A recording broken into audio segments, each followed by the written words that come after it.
can negotiate backwards, which happens with all agents Studio. of government, basically. Mics are up.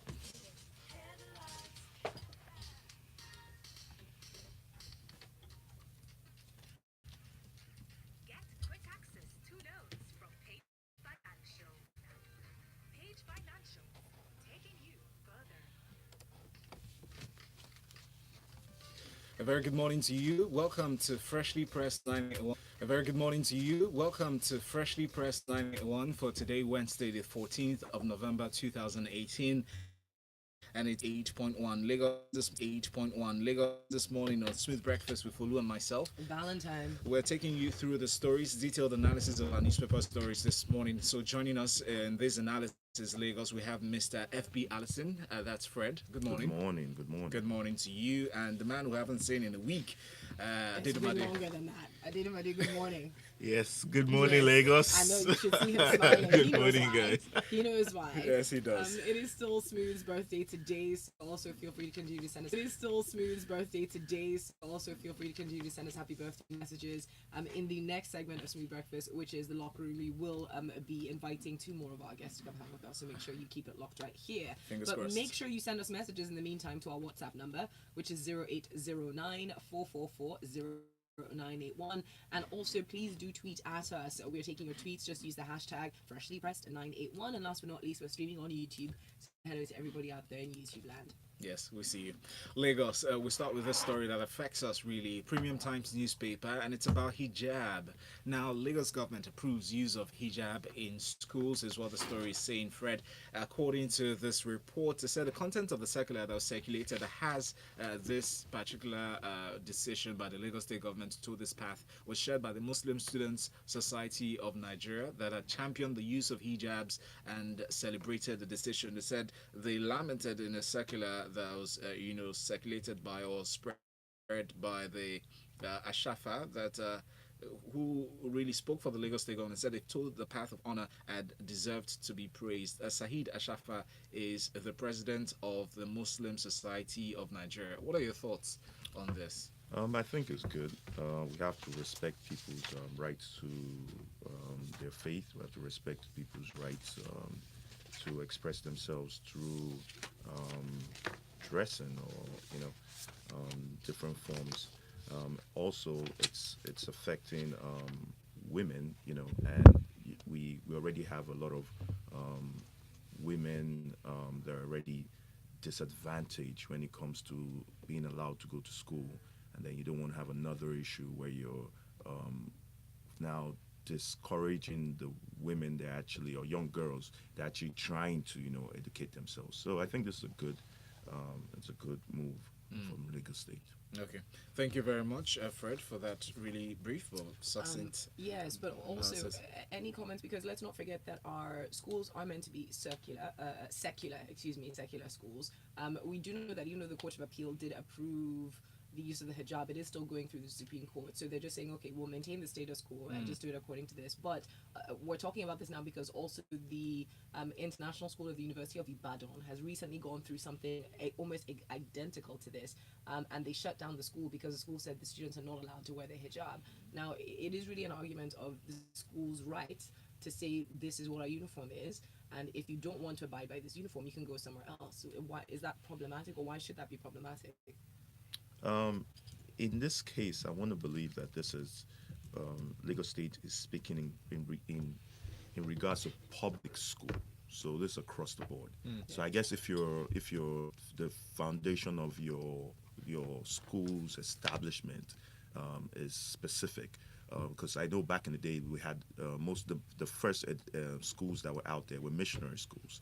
So the Muslims that went to those schools, they had to change their names, to be, to have Christian names. But those were missionary schools. Yeah, so they were faith-based missionary. schools. Exactly. Yeah. So in that kind of case, I would understand. But public school, it should be open to different, but there's diversity in the state, anyways, and it should be represented in the school. All right, the status quo now stipulates that the hijabs on school uniforms should be short, smart, same color, and neat, really.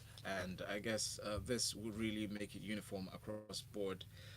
Taking the next story from ThisDay newspaper, the headline reads, "I will no longer attend trial until federal government obeys court orders admitting me to bail," Dansuki tells Judge Adedunmade. The former national security advisor has been denied bail several times. Colonel Sambo Dansuki retired. On Tuesday, he sent out a letter to the court. He did not appear for the trial, appear in court for the trial, on alleged illegal possession of firearms and money laundering, amongst other charges that are leveled against him. His lawyer appeared and gave the court his client's request and said, "Well, until I'm granted bail, I'm not going to appear again." What are your thoughts on this story? This to me seems like a form of civil disobedience, or should I say a form of advocacy from a person who is currently being incarcerated while awaiting trial. And it also sounds similar to stories you've heard about people going on hunger strikes and things while they're in detention. But I am not surprised that the NSA, or the former one, is actually expressing its discontent with what the DSS is doing at this time. Of course, we've discussed this issue several times here, and we know that about 6 courts, that is including 5 Nigerian courts and the ECOWAS court, has granted him bail, but he is still not being released by the DSS.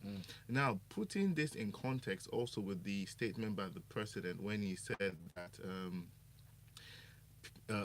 civil rights or human rights can be subject to national interest, it also makes us see the direction in which this He actually said civil rights do not supersede national interest in the scheme of things. So when you're taking precedent. Yes, but what he did not state is that he is not the person who decides what is civil rights and what are national interests. It is the court that decides that.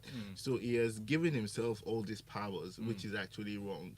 And this is where the DSS is towing. This is the direction in which the DSS is towing. This is the, should I say, this is the directive coming from the top, and this is coming from the presidency. So the presidency essentially, in my opinion, via the agents of state, the DSS, has breached the rights of the former NSA and is still continuing to do it.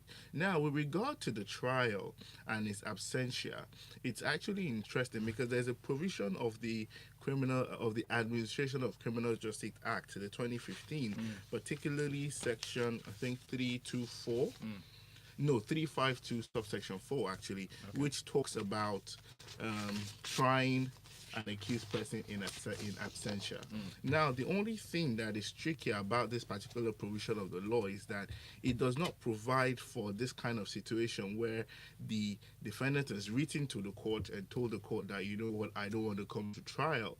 It only provides for instances where maybe the accused person or the defendant has been granted bail and has now refused to show up, or the person has not even been arrested in the first place. That is when you can try the person in absentia. But just a point to note here, to make it clear for everyone listening, that request for trial in absentia was put forward by the counsel to the prosecution, Dipo Okwesheyi, rather, when he said that the judge should try, since Dansuki refused to appear in court, that he should be tried in absentia. But the trial judge says the court will not grant the prosecution's request to proceed with the trial in absentia until they depose an affidavit accusing the defense of willfully avoiding court.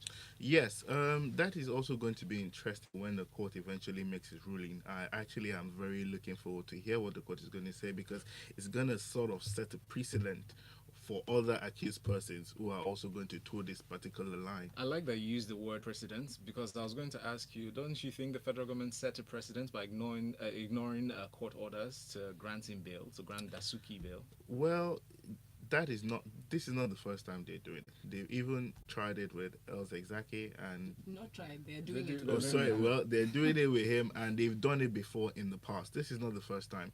You see, when a government is the authority that breaches the rights of a citizen, it's just beyond words, really. All right. Thank you, Adedunmade. We'll move on to the next story now. Lagos, be reminded that you can send your messages through to us on WhatsApp 0809 4440981. Our next story is from Guardian newspaper, and this for you, Fred. Senate condemns federal government's move to reduce MTN's fine.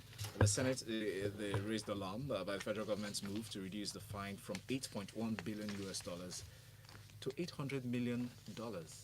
That's a reduction by over 7.3 billion dollars. That's over 90 something percent. What are your thoughts on this, Fred? I think the initial fine was overstated. 8.1 billion. Why do you think so? MTN makes a lot of money, don't they? How much do you think they make? Their It's half-year revenue was approximately $1.575 billion. In the first half of revenue this or year. just revenue? Revenue. Revenue, Exactly. half year. So half year. That's revenue. That's not profit. That's not margins. So what is their cost of operations? Cost of operations in Nigeria far exceeds anywhere else, because if you're paying for diesel for all your Overheads. polls and all of that, and so we usually look at things and look at it from the point of view of the revenue, right? The other thing I would say about MTN, I'm actually in VAS, so I know a little bit about this, is that MTN actually employs a lot of Nigerians, a lot of Nigerian staffs, as opposed to other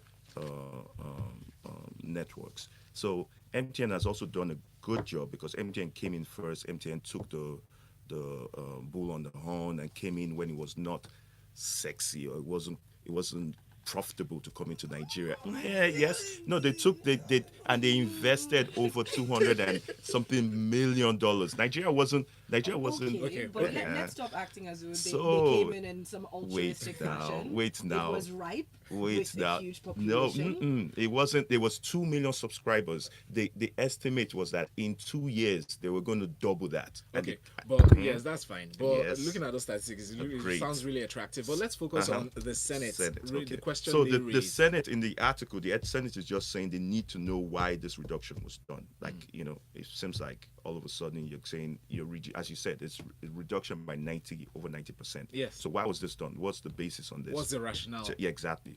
But so I think they should pay a fine, right? For if you violate anything, you should pay a fine. But I just thought the 8 billion was It just speaks to how transparent the government is with the processes. I mean, that's the essential question the Senate is raising. Yes. Tell us how you're getting at these figures. What decisions, what influenced this decision to reduce the fine by this margin? I mean, based on what you guys have discussed and understanding that this repatriation of funds, which they're asking for, is a combined fine over a period of years. All right. But you also did mention the reality of what they might be able to afford, which is so it's just taking that into business consideration. I feel that if the Senate really wanted to know that, they would have these backdoor discussions, but they don't. The story that they can get into, there was no reason really to have this being a public, Yeah. spectacle, perhaps. Sensationalize it. But let's see, I'm sure we'll find out more. The senators are still in the news. We're not done with them. So on the Punch newspaper, they said senators abandoned plenary for election campaigns. So they said the senators, precisely who've been cleared by the Independent National Electoral Commission to contest for the 2019 general elections, stayed away from plenary yesterday, forcing the Red Chamber to adjourn to next week. And why this happened is because the chamber in itself needs at least 37 senators to carry out legislative activities at plenary. But the correspondent who reported the story recorded only 20 members seated at the commencement of the session. Now, a statement was made that the Deputy Senate President Ike Kwemado seconded the motion that said that the Senate extend the period of oversight functions by this move till November 20. What are your thoughts, Adedunmade? First of all, the adjournment was in line with Order 10 Sub 3 of the Senate rules, and which basically says that if they do not have a quorum, then they can adjourn proceedings. Now, I cannot remember any time when the Senate was this empty. I cannot remember any story that came up. That where there were less than 20 senators in attendance. But it's quite understandable for the reasons of elections. Now, I know that this thing about being on what did they call it? There's this word they use on oversight functions. Yes. I think it was just like a general excuse to just get people off the hook. I agree that some of them may be actually on those functions now as I speak, but I also think that more of them are actually in their constituencies planning how they're going to execute their political Campaigning. strategies for the 2019 elections. Well, campaigning officially has not started, and it starts Next week. yeah, exactly. So 17th.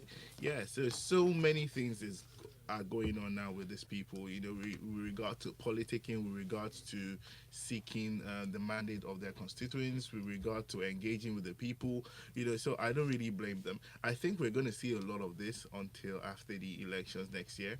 So let's just give them this one off. Thank you. Priorities. Felix Movie is not really agreeing with you there. He tweets and says, senators left their primary responsibilities for frivolous things. Democracy is really moving forward, he says. While up on our WhatsApp, Yemi sent in a quick message right at the beginning to say, talking about the use of hijab. He says that in that case, should the federal government approve the use of hijab in the army, as we have attached religious sentiment to education, it says Yemi. While we have got this in from Yinks, who says, wait, so because they make a lot, does that mean they should use everything to settle Gwese? Calm down, no. My own issue with this fine thing is that when or if they collect the money from them, who enjoys it? Shouldn't we, the airtime users, get like free airtime? 1,000 naira each, you know? Good question. Okay. What we've got is Oluzil, who says, guys, the same Senate had exonerated MTN in 2007 or so. So why now? Fundraising politics? No, Oluzil, there are two separate fines. The previous fine was for unregistered lines. This one is for funds between 2001 and 2006 that were illegally expatriated through the banks, and CBN had actually gone through the banks first of all, asking the banks to pay a certain fine, and now so they've cut it down, I guess. Anyways, let's move on very quickly. Confusion trails impeachment of Anambra Speaker from the Vanguard newspaper, Fred. So Mrs. Rita Maduagu was apparently allegedly impeached by 20 out of 30 members of the House, but then 22 members who then sat later on. Sorry, it's a lot of back and forth. Then you had the clerk of the House hurriedly take away the mace and refused to swear in Mr. Ikem Uzoezie, who also was the member of the House that moved the impeachment, representing Agwata 11 constituency. Two of the members who had earlier signed the impeachment of the Speaker later reneged and joined the Speaker when she was addressing reporters. So it seems as though Anambra somehow has perhaps two speakers. And even though they said it was because of high-handedness and gross misconduct, that's why they wanted to impeach Rita, the Vanguard is alleging that they learned that it was based on the frustration of Uzoezie after failing to secure tickets for the party of APG of APGA. Please, your thoughts.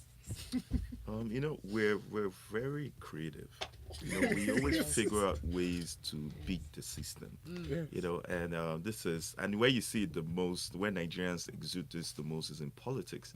They figure out ways, they're quoting laws, and they're figuring, because I don't know, man. This is like grab the base and run. Yes, you know. Yes, it is just worth just noting that is happening at the moment in that state. So I guess we'll keep an eye on that. This is Anambra, but Anambra also incidentally tends to be looked at as a rather progressive state. Yes. And that's Willie Obiano's state, and they do have, they've sort of been moving forward. So it's interesting to see.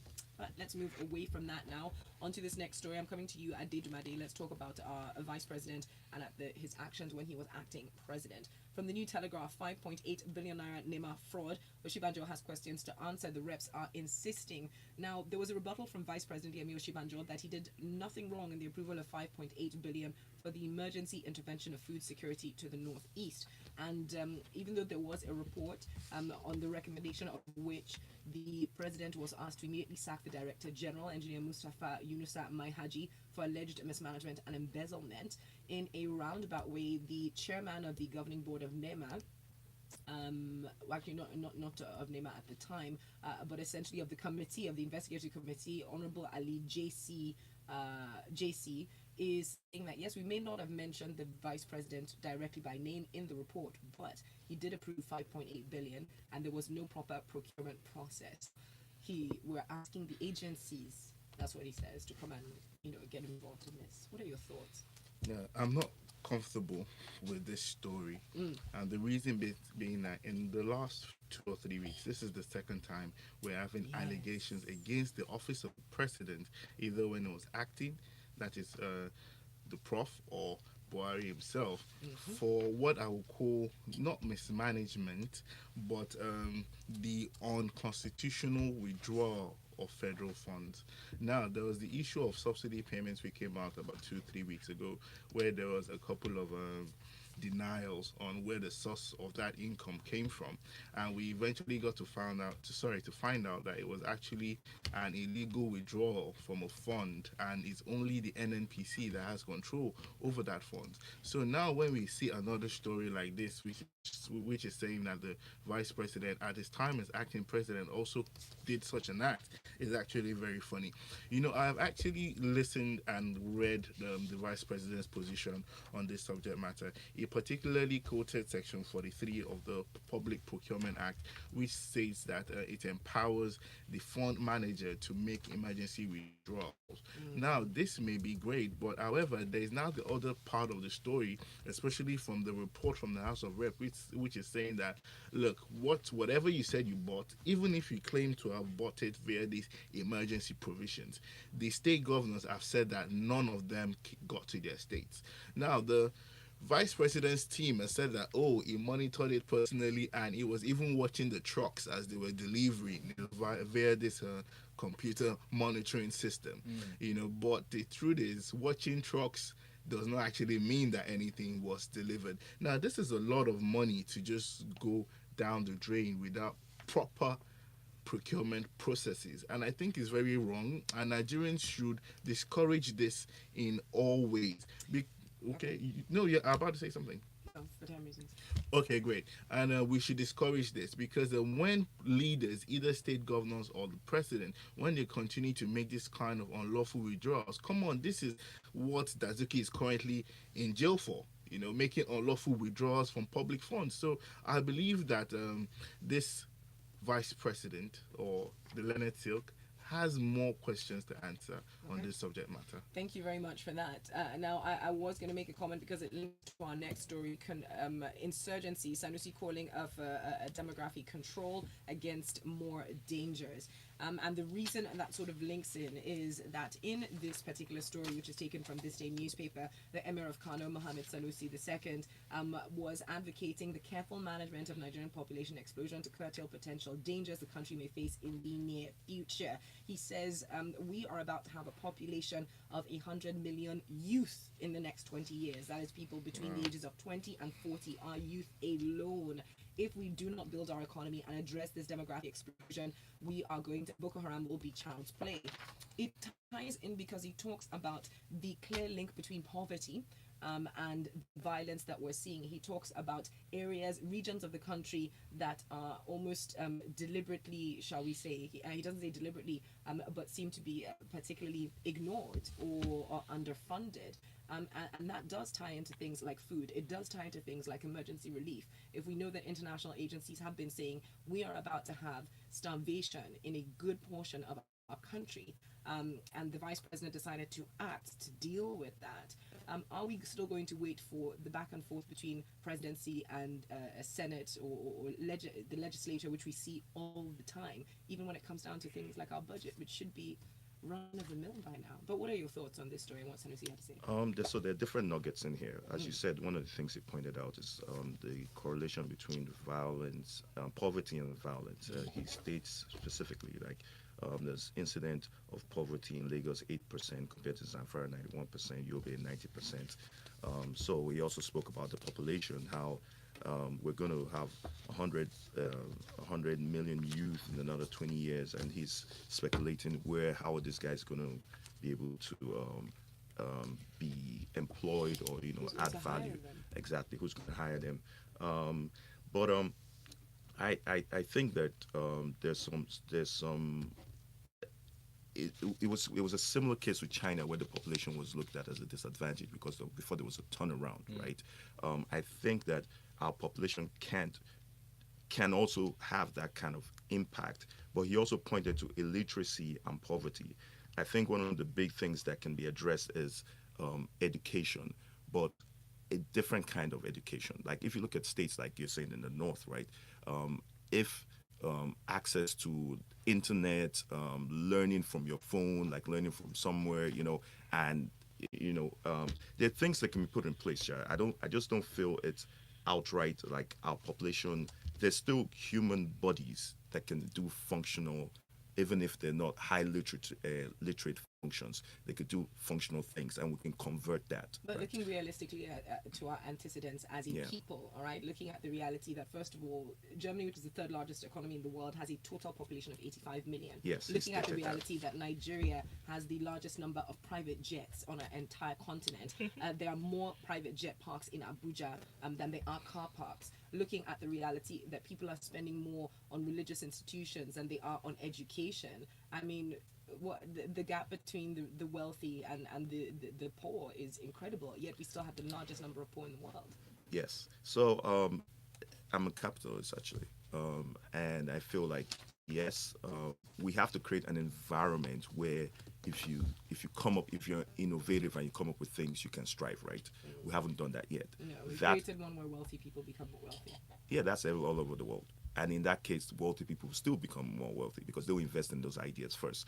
But it's not being wealthy is the problem. The problem is that we should need to create an environment where everyone can participate and you can grow yourself, right? And we can start harnessing the bodies that we have physically. Thank you very much for that. Final bit of news here from ThisDay newspaper. Mining, the federal government has inaugurated an earthquake seismometer. For some reason, ThisDay newspaper says that it will help to prevent tremors, end the incessant earth tremors. I don't understand how measuring equipment is meant to end earth tremors. Perhaps tell us when it's about to happen. So ThisDay, please do take note of that. But what are your thoughts, especially, I mean, we're just talking about how we use our resources. I'm sure this inauguration was an event and money was spent and really how much work is going to be done. I'm sorry, I can't get past the move to end incessant.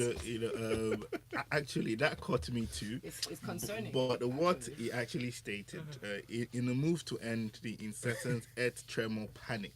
Okay. Okay, so it's in Let's a give move to that. end the panic.